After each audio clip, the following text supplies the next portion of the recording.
Good morning everyone. Welcome to PW only IAS. दोस्तों, अगर बात करें आज के द हिंदू न्यूज़पेपर की, तो यहाँ पर आप नोटिस करेंगे एक टर्म के बारे में जो लिखा गया है अर्बन एपैथी के नाम से। अब एक्चुअल में हुआ क्या कि कल था इलेक्शंस का फिफ्थ फेज, पांचवें चरण के चुनाव कल हुए। अब उसमें अगर हम बात करें तो पोलिंग हुई सिर्फ और सिर्फ 60% के आसपास। अब यहाँ पर ईसीआई के द्वारा बोला गया है कि इसका मुख्य कारण क्या था।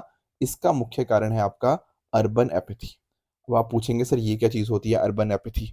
देखो, एपैथी की जब हम बात करते हैं ना, तो इसका मतलब होता है किसी चीज में इंटरेस्ट ना होना या एंथुसियाज्म ना होना। तो एक्चुअल में नोटिस ये किया गया है कि जब हम बात करते हैं ना वोटिंग की, तो अर्बन वोटर्स में जो इंटरेस्ट होता है वो कहीं ना कहीं काफी कम देखा गया है as compared to rural people. अब आप पूछेंगे क्या कारण हो सकते हैं। देखो, इसके पीछे कारण काफी सारे हैं। कई बार ऐसा होता है अर्बन इंडिया के लोगों को लगता है कि यार हम तो टैक्सेस में बहुत सारी चीजें पे कर रहे हैं, पर उतनी अच्छी गवर्नेंस उनको नहीं देखने को मिल रही। राइट। कई बार लोगों को लगता है कि यार क्या ही वोट देने जाना, जो कुछ बदलाव तो आना नहीं है। इस तरह की चीज़ों की वजह से ना कई बार अर्बन एरियाज़ के अंदर हमें नोटिस करने को मिलता है कि उतना ज़्यादा हाई पार्टिसिपेशन लोगों का नहीं होता। एंड यही एक मेजर रीज़न रहा है कि इस बार जितने भी चरणों की बात कर लो आप, फेजेस की बात कर लो, उनमें नंबर्स हमें कम ही ज़्यादातर देखने को मिले हैं। तो ये कुछ पॉइंटर्स थे। डेफिनेटली ईसीआई काफ़ी सारी कोशिश भी कर रही है। आप ईसीआई के स्वीप प्रोग्राम के बारे में जानते ही होंगे, जहाँ पर उन्होंने systematic voter education and electoral participation program चलाया था। At the same time ECI बार बार ये भी बोल रहा है कि हाँ, वी अंडरस्टैंड काफ़ी सारे एरियाज में आजकल काफ़ी गर्मी पड़ रही है, पर प्रॉपर अरेंजमेंट उनके लिए बनाया गया है पोलिंग स्टेशन के अंदर। तो these are some of the steps that is election commission is taking in these particular challenging times. दोस्तों, डेट है आज की 21 मई 2024 एंड आप सभी का स्वागत है आज के प्रीलिम बूस्टर न्यूज़ डिस्कशन के अंदर। नेक्स्ट हम जो टॉपिक डिस्कस करेंगे वो डिस्कस करेंगे मौर्य ट्राइब्स के बारे में। देखो, यहाँ पर आप एक पिक्चर देख पा रहे हो। यहाँ पर ना आपको कुछ बैग टाइप्स का देखने को मिल रहा है। राइट, ये देखो ना, ये बैग्स टाइप देखने को मिल रहे हैं। पर एक्चुअल पता क्या है, इसको बोलते हैं हम डेडा मेथड। अब आप पूछेंगे ये क्या सर नया मेथड निकल गया। एक्चुअल मुझे आप एक चीज़ बताओ। देखो, कोई भी अगर हमारी फसल होती है तो उसके लिए क्या चाहिए होते हैं, उसके लिए सर हमें सीड्स चाहिए होते हैं। डेफिनेटली और भी इनपुट चाहिए, but one of the most important thing is seeds. बिल्कुल ठीक बात है। अब जैसे किसी भी चीज़ के आप सीड्स की बात कर लो। अब सीड्स में खतरा पता क्या होता है। खतरा ये रहता है कि यार कल को इनके ऊपर पेस्ट लग गया, वॉर्म्स आ गए, तो कहीं ना कहीं ये सीड्स हमारे खराब हो जाएंगे। राइट। अब जो म्यूरिया ट्राइब वाले लोग हैं ना, वो पता क्या करते हैं, वो यूज करते हैं इस डेटा मेथड का। अब आप सोच रहे होंगे सर क्या है डेटा मेथड। डेटा मेथड के अंदर ना हम सीड्स को लंबे टाइम के लिए प्रिजर्व कर सकते हैं। मतलब 5 साल तक भी ना ये प्रिजर्व रहेंगे, उनके ऊपर पेस्ट वॉर्म का कोई अटैक नहीं होगा। कैसे? इस डेटा मेथड के थ्रू। यहाँ पर क्या होता है, डेटा मेथड के अंदर टोटल 3 लेयर्स होती हैं। ठीक है। इस तरह ने पहले ये लीव्स ले लेते हैं। ये देखो, ये लीव्स है ना, ये लीव्स का नाम क्या होता है, इन लीव्स का नाम है सर सियाली लीफ। ठीक है, यहाँ देखो, ये लीफ का नाम है सियाली लीफ, या फिर इस नाम से भी इनको जाना जाता है। ठीक है। अब सियाली लीफ से आपने क्या कर दिया, ऐसे कंस्ट्रक्ट कर दिया एंड वुड ऐश उसके अंदर डाल दी। ठीक है। अब वुड ऐश के ऊपर आप लेमन के लीव्स को रख दोगे, तो कहीं ना कहीं प्रोटेक्टिव लेयर बन चुकी है एक और। अब जब ये प्रोटेक्टिव लेयर बाहर से आ रही लीव्स की है, फिर वुड ऐश आपने स्कैटर कर दिया, फिर आपने लेमन लीव्स वहां पे अच्छे से उसको भर दिया, तो उससे क्या होगा ना, अंदर जो सीड्स अब आप रखोगे उसके अंदर, वो प्रॉपर प्रॉपर प्रोटेक्टिव लेयर के अंदर है। एक तरह से ना ये सीड्स सील हो चुके हैं। अब सील हो चुके हैं तो पेस्ट और वॉर्म का कोई खतरा ही नहीं है। लगभग 5 साल तक भी आप इसको, यहाँ से सीड्स आपके सही सुरक्षित रहेंगे। 5 साल के बाद 2 साल 3 साल जब भी आप यूज करना चाहो, मतलब विद इन 5 ईयर आप उनको यूज कर पाओगे। तो ये एक बहुत ही इंटरेस्टिंग टेक्निक है जो कि म्यूरिया ट्राइब्स यूज करती है। तो ध्यान में आपको यही रखना है कि जो इंटरनली डिस्प्लेस्ड आपके ट्राइबल फैमिलीज हैं गोदावरी वैली के अंदर, वो कहीं ना कहीं इस पर्टिकुलर मेथड के माध्यम से सब चीज़ों को प्रिजर्व करते हैं, इनको लंबे टाइम तक स्टोर किया जाता है। 3 लेयर्ड सीड प्रिजर्वेशन मेथड क्या था, ये मैंने आपको बता ही दिया। एंड इसके माध्यम से कहीं ना कहीं 5 साल तक प्रिजर्व कर सकते हैं डिफरेंट डिफरेंट चीज़, जैसे आपका ग्रीन ग्राम, रेड ग्राम, ब्लैक ग्राम, बीन्स, ये सब चीज़ों की प्रोटेक्शन इसके माध्यम से हो सकती है। थोड़ा सा हम अगर म्यूरिया ट्राइब के बारे में जानने की कोशिश करें तो आप यहाँ पे नोटिस कर पाओगे कि तेलंगाना, आंध्र प्रदेश, छत्तीसगढ़, उड़ीसा, इन सभी रीजन्स में आपको म्यूरिया ट्राइब देखने को मिल जाती है। इनको ना रिकॉग्नाइज किया जा है as internally displaced people. Sir internally displaced people का मतलब क्या होता है। देखो, कई बार ना कुछ पर्टिकुलर ट्राइब्स को या कुछ पर्टिकुलर लोगों को एक जगह से दूसरी जगह डिस्प्लेस किया जाता है with in the country itself. ऐसा नहीं है कि दूसरी कंट्री में जाके ये रहने लग गए, नहीं, with in the country he displace हो गए, तो उनको इंटरनली डिस्प्लेस पीपल यहाँ पे हम कहते हैं। इंपॉर्टेंट बात आपको ध्यान में रखनी है कि इनको गुट्टी कोयास के नाम से भी जाना जाता है। गुट्टी कोयास को शेड्यूल्ड ट्राइब का स्टेटस मिला है छत्तीसगढ़ के अंदर, बट नॉट इन तेलंगाना। ज्यादातर ये मेज पल्सेस ये इनकी प्राइमरी क्रॉप्स रहती हैं, थोड़ा बहुत रिलायंस इनका पैडी के ऊपर भी रहता है। बट इंपॉर्टेंट बात यह है कि जो कल्टीवेशन होता है ना, वो छोटे छोटे लैंड्स के ऊपर होता है, आधा एकड़ या उससे छोटा लैंड भी यहाँ पे देखने को मिल जाएगा। और ये प्रैक्टिस करते हैं सब्सिस्टेंस फार्मिंग, यानी कि बहुत बड़े लेवल के ऊपर फार्मिंग यहाँ पे नहीं होती है, अपने गुजारे के लिए ही फार्मिंग ये करते हैं। दोस्तों चलते हैं अगले टॉपिक की तरफ, जिसका नाम है प्री फायर। आप यहाँ पे फुल फॉर्म पढ़ सकते हो, polar radiant energy in far infrared experiment. मैं आपको यहाँ पर डायग्राम से ही समझाता हूँ। यहाँ पर आप नोटिस कर पाओगे साउथ पोल, जहां पर आपको अंटार्कटिका देखने को मिल जाएगा, and north pole Arctic ocean के रिगार्डिंग आपको यहाँ पे चीजें देखने को मिल जाएंगी। अब देखो यार, इन दोनों को क्या बोलते हैं, धरती के पोलर रीजन्स, राइट। तो दरअसल में हुआ पता क्या है, आप नासा के बारे में जानते होंगे, बिल्कुल।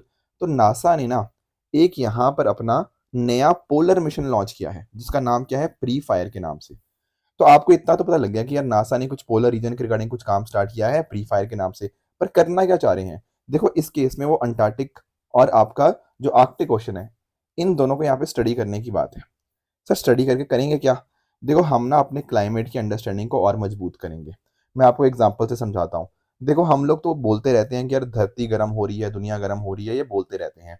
पर अगर मैं बात करता हूँ ना आपके आर्कटिक ओशन की, तो दरअसल में जितनी स्पीड से दुनिया गर्म हो रही है, उससे लगभग 2.5 गुना तेजी से आपका आर्कटिक ओशन गर्म हो रहा है।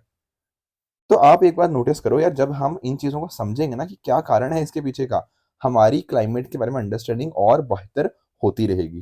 Plus at the same time ये दोनों रीजन आप जानते हो, यहाँ पर आपको अच्छी खासी स्नो, आपको सी आइस देखने को मिल जाएगी। ये सब कहीं ना कहीं कितनी रफ्तार से या कैसे आपकी जो फार इंफ्रारेड हीट है उसको एमिट करते हैं, तो वो भी हम समझ पाएंगे। इसके बेसिस पे क्या होगा, हम जो बात करते रहते हैं continuously climate change climate change climate change की, plus at the same time energy balance की, इनके बारे में हम अच्छे से हमारी अंडरस्टैंडिंग और भी इंप्रूव हो पाएगी यूजिंग दिस प्री फायर आपका जो प्रोजेक्ट जहाँ पे नासा के द्वारा लॉन्च किया जा रहा है। इसके बेसिस के अंदर हम और क्या कर पाएंगे, हम देख पाएंगे कहीं ना कहीं इन सब चीज़ों का इफेक्ट क्या होता है आइस मेल्टिंग के ऊपर, एटमॉस्फेरिक टेम्परेचर, ग्लोबल वेदर के ऊपर। आर्कटिक का मैंने आपको समझा ही दिया। तो इस तरह से ना इन दोनों रीजन्स का कैसे इंपैक्ट रहा है पूरे एरिया के ऊपर, वो हम यहाँ पे इस मिशन के माध्यम से समझ पाएंगे। Plus at the same time ये जो मिशन होगा हमारा, ये प्रॉपर डेटा हमें प्रोवाइड करेगा using a low cost platform as compared to the full size satellite. तो एक तरह से कॉस्ट एफिशिएंट भी अपने आप में प्रोजेक्ट देखने को मिल जाएगा। बाकी धरती के पोलर रीजन आप जानते ही हो, अंटार्कटिक और आर्कटिक के बारे में, इनको अक्सर हम फ्रिजिड जोन या पोलर जोन के नाम से भी जानते हैं। साथ ही साथ अगर आप और जानोगे तो यहाँ पर पॉइंट ये रहेगा कि इन एरियाज के ऊपर सोलर रेडिएशन थोड़ा कम इंटेंस रहता है। यहाँ पर आप इस पिक्चर के माध्यम से समझने की कोशिश करो, ये वाले एरियाज की मैं बात कर रहा हूँ यहाँ पे। इन एरियाज के अंदर क्या होगा, सोलर रेडिएशन कम इंटेंस होगा। Plus at the same time जो सन की एनर्जी जाती है वो भी किस तरह से जाती है, वो भी एक ऑब्लीक मैनर के अंदर जाती है, एंगल के ऊपर जाती है, बहुत कम। तो इस वजह से भी इनको स्टडी करना पॉइंट हो जाता है। Plus at the same time ये जो आपकी रेज जाती हैं, ये एटमॉस्फेयर के अंदर ज्यादा लंबा टाइम ट्रेवल करती हैं। अब उस वजह से क्या होता है, या तो ये अब्जॉर्ब हो जाती हैं, स्कैटर हो जाती हैं, या रिफ्लेक्ट हो जाती हैं। तो ये कुछ पॉइंटर्स थे जो हमें हेल्प करेंगे इन पर्टिकुलर रीजन्स को स्टडी करने के अंदर। हम यहाँ पर ग्लोबल वेदरिंग या ग्लोबल वेदर पैटर्न्स में क्या इंपैक्ट होता है इन चीज़ों का, प्लस प्लेनेट के ऊपर एनर्जी का बैलेंस कैसे है, इनको मेंटेन करने के अंदर इनका क्या रोल है, ये सारी चीज़ें हम यहाँ पे अकॉर्डिंगली स्टडी कर पाएंगे। दोस्तों अगला हमारा टॉपिक है बैक्टीरियल पैथोजन प्रायोरिटी लिस्ट के बारे में। WHO वर्ल्ड हेल्थ ऑर्गेनाइजेशन के द्वारा ये लिस्ट निकाली गई है, बैक्टीरियल पैथोजन प्रायोरिटी लिस्ट। अब इसके अंदर क्या होगा, देखो मैंने आप सभी को कई बार ना एंटी माइक्रोबियल रेजिस्टेंस के बारे में बता रखा है। होता क्या है ना, कोई भी आपका माइक्रोब, जैसे आपका बैक्टीरिया, वायरस, फंजाई, पैरासाइट, कई बार आपको ये इफेक्ट करते हैं, बिल्कुल। आप इनके लिए कुछ दवाइयां खाते हो, जैसे बैक्टीरिया के लिए आप एंटीबायोटिक खाते हो, राइट। वायरस के लिए आप एंटीवायरल डिजीज, आप एंटीवायरल आप ड्रग्स लेते हो। अब होता क्या है ना, कई बार आपकी वजह से, जैसे मान लो आपने प्रॉपर डोजेज नहीं लिया, आपको बोला गया था कि एंटीबायोटिक आपने 5 दिन लेना है, पर आप 3 दिन बाद ही ठीक हो गए, और प्रॉपर ढंग से आपने उसका कोर्स ही कंप्लीट नहीं किया, या और भी कई कारणों की वजह से पता क्या होता है, आपका जो भी आपका माइक्रोब होता है वो रेजिस्टेंट हो जाता है। मतलब कि आप अगली बार जब आप दवाई खाओगे भी ना, तो उसके ऊपर, उस माइक्रोब के ऊपर इस पर्टिकुलर दवाई का कोई इम्पैक्ट हो ही नहीं रहा। वो क्या हो गया है, वो रेजिस्टेंट हो चुका है, उसने अपनी सेंसिटिविटी को लूज कर दिया है to these kind of medications. इसको बोलते हैं एंटी माइक्रोबियल रेजिस्टेंस। अब समय समय के साथ क्या होता जा रहा है, हम डिफरेंट डिफरेंट चीजों की रिगार्डिंग रेजिस्टेंस, मतलब इन पर्टिकुलर माइक्रोब्स की रेजिस्टेंस बढ़ती जा रही है। ऐसे केस में डब्ल्यूएचओ क्या कर रहा है, डब्ल्यूएचओ ने एक लिस्ट प्रिपेयर कर रहा है, बल्कि प्रिपेयर करता रहा है 2017 से, और समय समय के ऊपर इस लिस्ट को उसने अपडेट किया है। किन चीजों के ऊपर, कि कौन से ऐसे एंटीबायोटिक्स हैं जो कहीं ना कहीं हमें हमारे जो बैक्टीरिया कौन से रेजिस्टेंट हो चुके हैं, हम उनके लिए अच्छे अच्छे और नए ड्रग्स बनाने की यहाँ पे जरूरत है। तो इस तरह से अगर आप नोटिस करोगे तो यहाँ पे डब्ल्यूएचओ ने 3 कैटेगरीज के अंदर आपका कैटेगराइज किया है। पहला है प्रायोरिटी 1, जिसका नाम है critical, priority 2 high, and priority 3 आपका मीडियम। तो इनको इस तरह से 3 लिस्ट के अंदर कैटेगराइज कर दिया गया है, जिसके पैथोजन की लिस्ट की नाम आप देख भी सकते हो। अब यहाँ पर ना मैंने 3 चीज़ों को हाईलाइट किया हुआ है, जैसे आपका सूडोमोनास हो गया, इसके अलावा आपका स्टेफिलोकोकस हो गया, आपका सैल्मोनेला हो गया, एंड साथ में ही आपका शिगेला हो गया। ये जो 4 मैंने यहाँ पे हाईलाइट किए ना, ये दरअसल में आपके वो पैथोजेंस हैं जो आपकी लो एंड मिडल इनकम कंट्रीज को सबसे ज़्यादा इम्पैक्ट करते हैं। यानी कि इंडिया जैसी कंट्रीज के ऊपर ना इन पर्टिकुलर पैथोजेंस का इम्पैक्ट अपने आप में सबसे ज़्यादा होता है। तो उन कंट्रीज के लिए बहुत ही सिग्निफिकेंट हेल्थ चैलेंजेस आ सकते हैं, जिनमें ये आपको पैथोजेंस देखने को मिल जाते हैं। तो ये कुछ पॉइंटर्स थे। ध्यान में रखने वाली बात ये रखना कि बैक्टीरियल पैथोजन प्रायोरिटी लिस्ट कौन प्रिपेयर करता है, आपका डब्ल्यूएचओ, वर्ल्ड हेल्थ ऑर्गेनाइजेशन द्वारा इसको प्रिपेयर किया जाता है। बाकी एएमआर के बारे में और आप नोटिस करोगे तो यहाँ पर आप देख सकते हो कि डिजीज ट्रांसमिशन का खतरा बढ़ जाता है, इलनेस और सिवियर हो सकती है, एंड कई बार क्योंकि जब आप ठीक ही नहीं हो पा रहे दवाई लेने से, तो उन केसेस में कई बार लोगों की डेथ भी देखने को मिल सकती है। बाकी एक नेचुरल प्रोसेस है जो समय के साथ होता ही होता है, पर हम जब कहीं ना कहीं गलत तरह से इसको यूज करते हैं या फिर एक्सेसिव कंजम्पशन करते हैं इस चीज की, कई बार आपके एनिमल्स प्लांट्स के अंदर भी प्रॉपर चीजों को नहीं मैनेज कर पाते, उससे इसका खतरा और ज्यादा बढ़ जाता है। अगला हमारा टॉपिक रहेगा सीसीआई के बारे में, कंपटीशन कमीशन ऑफ इंडिया। देखो आज के समय आप जानते हो कि हम बात करें आर्टिफिशियल इंटेलिजेंस की, ऐसे केस में सीसीआई भी बोल रहा है कि उसको भी कुछ नए नए टूल्स बनाने की जरूरत है फॉर द डिजिटल मार्केट। थोड़ा सा हम एक काम करते हैं, सीसीआई के बारे में जान लेते हैं। आप जानते होंगे सीसीआई एक स्टैट्यूटरी बॉडी है, यानी कि एक्ट के माध्यम से बनी बॉडी है, कॉम्पिटिशन एक्ट 2002, इसके माध्यम से ये बॉडी बनी थी। ये आती है मिनिस्ट्री ऑफ कॉर्पोरेट अफेयर्स के अंतर्गत। यहाँ पर आप नोटिस कर पाओगे कि एक होते हैं चेयरपर्सन, और मैक्सिमम आपके 6 और मेंबर्स हो सकते हैं जिनको अपॉइंट किया जाता है सेंट्रल गवर्नमेंट के द्वारा। इस पर्टिकुलर एक्ट में ये लिखा गया है कि यहाँ पर आपके डिफरेंट डिफरेंट जो मेंबर्स होंगे उनकी क्या कंडीशंस होंगी। तो जो आपके चेयरपर्सन है एंड जो सभी मेंबर्स हैं उनके रिगार्डिंग ये कंडीशन, जैसे फॉर एग्जांपल डेफिनेटली इंटीग्रिटी होनी चाहिए उनके अंदर, साथ ही साथ वो क्वालिफाइड होने चाहिए टू बी अ जज ऑफ द हाई कोर्ट। इसके साथ में उनका नॉलेज होना चाहिए कम से कम 15 साल का इन डिफरेंट फील्ड, जैसे आपका international trade, economics, finance, accountancy और भी बहुत सारी चीजें। इसके बेसिस के ऊपर आपकी जो सेंट्रल गवर्नमेंट है इन सभी मेंबर्स को अपॉइंट कर सकती है। पर आपके दिमाग में एक चीज आएगी, सर ये करता क्या है सीसीआई।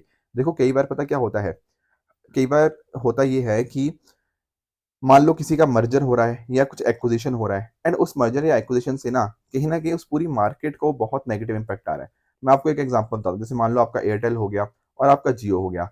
मान लो कल को अगर जियो ने एयरटेल को एक्वायर कर लिया, तो आप नोटिस करोगे यार जियो की तो एक तरह से पूरी मोनोपोली हो जाएगी, राइट। एंड फिर कहीं ना कहीं इससे नुकसान पता किसको होता है, आपके कस्टमर को होता है। तो कस्टमर की प्रायोरिटी, कस्टमर का ध्यान सबसे ज्यादा रखा जाता है, कस्टमर्स के इंटरेस्ट को प्रोटेक्ट किया जाता है। तो ये कोशिश ये करता है सीसीआई की ऐसी प्रैक्टिस जिससे कहीं ना कहीं कंपटीशन के ऊपर नेगेटिव इंपैक्ट आ रहा हो या कंज्यूमर्स के ऊपर नेगेटिव इंपैक्ट आ रहा हो, फ्रीडम ऑफ ट्रेड हो प्रॉपर इंडिया की मार्केट्स के अंदर, ये सारे काम सीसीआई ही देखता है। Plus at the same time public awareness create करना, ठीक है ना, कॉम्पिटिशन इश्यूज के ऊपर प्रॉपर ट्रेनिंग प्रोवाइड करना, ये सीसीआई के काम होते हैं। तो फोकस सीसीआई का यही रहेगा कि आपका जो कस्टमर इज द किंग वाली फिलॉसफी है, उसको कहीं ना कहीं हम और प्रोटेक्ट कर पाए, जो लोगों के ध्यान है, जो लोगों के हित है, उनका ध्यान रखा जाए। These are the focus of CCI, competition commission of India. Next हमारा टॉपिक है India first research test bed to study nor'westers. अब पहले समझो कि हो क्या रहा है। देखो जब भी कोई चीज़ होती है, जैसे कुछ एनवायरनमेंट के रिगार्डिंग चीज़ होती है या फिर मिटोलॉजिकल के रिगार्डिंग चीज़ें होती हैं, तो उसका इम्पैक्ट लोगों की लाइफ के ऊपर बहुत आता है। जैसे मान लो किसी जगह पे बहुत ज़्यादा बारिश हो गई अचानक से, तो हमें पता होना चाहिए ना, क्योंकि उससे उसका इम्पैक्ट एग्रीकल्चर के ऊपर भी आएगा, उसका इम्पैक्ट लोगों की ज़िंदगी के ऊपर भी आएगा, उसका इम्पैक्ट इकोनॉमी के ऊपर भी आएगा। अब हो क्या रहा है, भारत क्या कर रहा है, पहली रिसर्च टेस्ट बेड फैसिलिटी बना रहा है, कहाँ पर, आपके ओडिशा के अंदर। ये वाली जो फैसिलिटी होगी ना, ये वेस्ट बंगाल, उड़ीसा और झारखंड का रीजन यहाँ पे कवर करेगी। बन कहाँ पे रही है? Chandbali in the Bhadrak district of Orissa, जो कि भुवनेश्वर से 130 किलोमीटर ईस्ट में लोकेटेड है। यहाँ पर क्या होगा? मिनिस्ट्री ऑफ अर्थ साइंसेज ने बोला है कि 2026 तक ये कंप्लीट हो जाएगा। आईएमडी हो गया आपका, उसके अलावा आईआईटीएम पुणे हो गया, एनसीएमआरडब्ल्यूएफ दिल्ली हो गया। ये डिफरेंट डिफरेंट आपके जो एंटिटीज हैं यहाँ पे मिलकर इस फैसिलिटी को डिजाइन करेंगी, इनको आपस में मिलकर बनाएंगी। फिर वहां से डेटा वगैरह होगा, थंडर स्टॉर्म्स को हम स्टडी कर पाएंगे, कैसे फॉर्मेशन हुआ, कैसे उनका ग्रोथ हुआ, कैसे प्रोपोगेट कर रहा है, उन सब चीजों के रिगार्डिंग।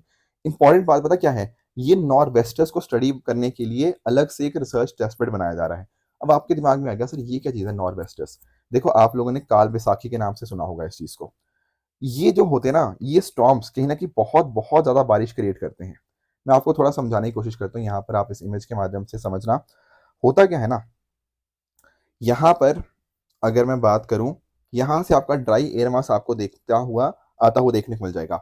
ये मूव करता है आपके नॉर्थ वेस्ट डायरेक्शन से towards the south east direction. ठीक है, ये देखो ना, ये नॉर्थ हो गया, ये आपका साउथ, ये ईस्ट, ये वेस्ट। तो होता क्या, नॉर्थ वेस्ट डायरेक्शन से मूव करता करता ये साउथ ईस्ट डायरेक्शन के अंदर एक ड्राई एयर मास हमें देखने को मिल जाएगा।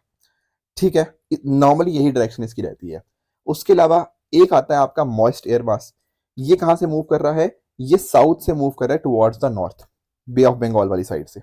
ठीक है, अब जब ये कहीं ना कहीं ये साथ में इस तरह से मूव करने की कोशिश करते हैं, तो इन दो different kind of air masses का क्या हुआ? यहाँ पे टक्कर हुई, जिसको हम कोलिजन के नाम से जानते हैं। उसके माध्यम से इन थंडर स्टॉर्म्स का यहाँ पे फॉर्मेशन होता है।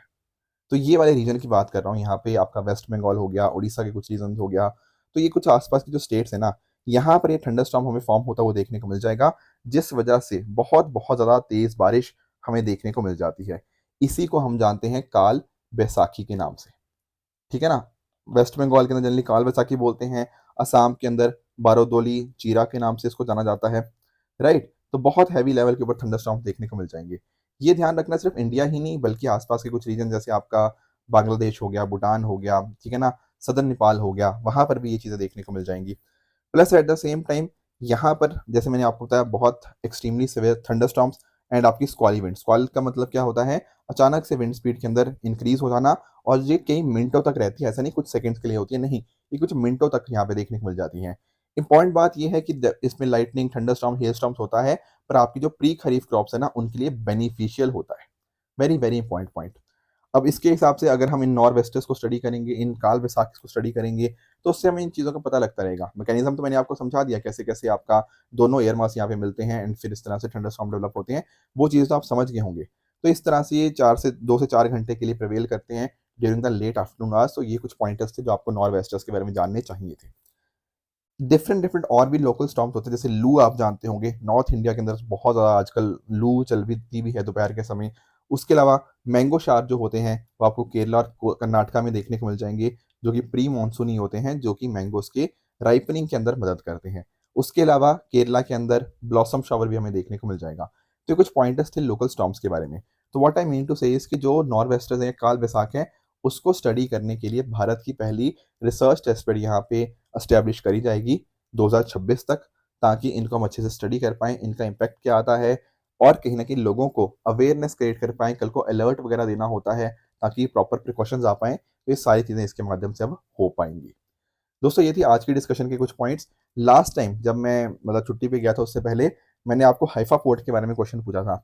यहाँ पर आप नोटिस कर पाओगे हाइफा पोर्ट की लोकेशन, मैंने आपको इज़राइल बहुत बार बताया है, तो हाइफा पोर्ट आपको इज़राइल का ही एक बहुत बहुत इंपॉर्टेंट पोर्ट यहाँ पे देखने को मिल जाएगा। ओरिजिनली इसको 1933 के अंदर ब्रिटिशर्स के द्वारा बनाया गया था, पर कहीं न कहीं जब इज़राइल फॉर्म होता है, उसके बाद इज़राइली गवर्नमेंट यहाँ पे इसको रिकंस्ट्रक्शन करती है। साथ में आप नोटिस करोगे, यहाँ पर मेडिटेरियन सी के साथ इसका बॉर्डर यहाँ पे टच होता है। प्लस मतलब इज़राइल के रिगार्डिंग तो डेफिनेटली आपको ये पॉइंटर्स पता ही होने चाहिए। इज़राइल की बॉर्डरिंग कंट्रीज़ मैंने आपको कई बार बताई हैं, जॉर्डन हो गया आपका, इजिप्ट हो गया, लेबनान हो गया, सीरिया हो गया, एंड यहाँ पर आपको जो पैलेस्टीन का गाज़ा पट्टी और आपका वेस्ट बैंक, यही वाला एरिया आपको देखने को मिल जाएगा। आज का दोस्तों आपका होमवर्क क्या रहेगा? आज का होमवर्क आपका रहेगा मैक्यूर आइलैंड्स के बारे में। इसका आंसर आप मुझे कमेंट्स में बता सकते हो, कहाँ पर आपको देखने को मिलते हैं, क्या पॉइंटर्स हैं। All these things you can share in the comment section. अब आज का आपका होमवर्क ट्रू एंड फॉल्स में ये 4 स्टेटमेंट्स हैं, इनका आंसर आप मुझे कमेंट्स में बताओगे कि इन चारों में से कौन सा ठीक है, कौन सा गलत है। इसके अलावा मैंने आपको जो होमवर्क दिया था ना लास्ट टाइम, उनका आंसर एक बार डिस्कस कर लेते हैं। चाबार पोर्ट के बारे में बात करें, चाबहार पोर्ट आपका ओमान के अंदर नहीं, आपको ईरान के अंदर देखने को मिलेगा। तो पहला आपका इनकरेक्ट हो गया। पीस क्लॉज के केस में आपका आईएमएफ की बात बिल्कुल नहीं होती, ये बात होती है आपकी वर्ल्ड ट्रेड ऑर्गेनाइजेशन की। तो second is also incorrect. FRP की बात कर रहे हैं तो कह रहा है कि रिकमेंड किया जाता है आपके सीएससीपी की तरह। ये स्टेटमेंट अपने आप में बिल्कुल करेक्ट है। ठीक है ना, ध्यान से पढ़ना कि रिकमेंड पूछ रहा है या प्रूव पूछ रहा है। ठीक है, तो उस हिसाब से आंसर आपका बदल जाता है, बट यहाँ पर ये स्टेटमेंट बिल्कुल सही है। आज के आपके होमवर्क रहेंगे दो पीवाईक्यूज। एक क्वेश्चन है आपका 2022 का, जहां पर पूछा गया है एंटी डिफेक्शन लॉ के बारे में। इजी क्वेश्चन है। एडीएल डेफिनेटली आप लोग पढ़ते ही हो, पॉलिटी के अंदर बार बार पढ़ते हो, बहुत बार न्यूज में भी रहता है, तो इसका आंसर आप कमेंट्स में बताइएगा। एंड दूसरा आपका होमवर्क रहेगा, कुछ इंपॉर्टेंट कंट्रीज हैं एंड उनके सामने कुछ इंपॉर्टेंट टाउन्स हैं, तो कौन सी कंट्री सही टाउन के साथ मैच्ड है, उसका आप आंसर मुझे इस तरह से बता सकते हो। ठीक है दोस्तों, ये थी आज की डिस्कशन। अगर आपको इसकी पीडीएफ चाहिए तो आप हमारे Telegram channel PW only IAS official जाके इसकी पीडीएफ डाउनलोड कर सकते हो, अपनी प्रेपरेशन को और भी बेहतर बना सकते हो। Thank you very much for the discussion.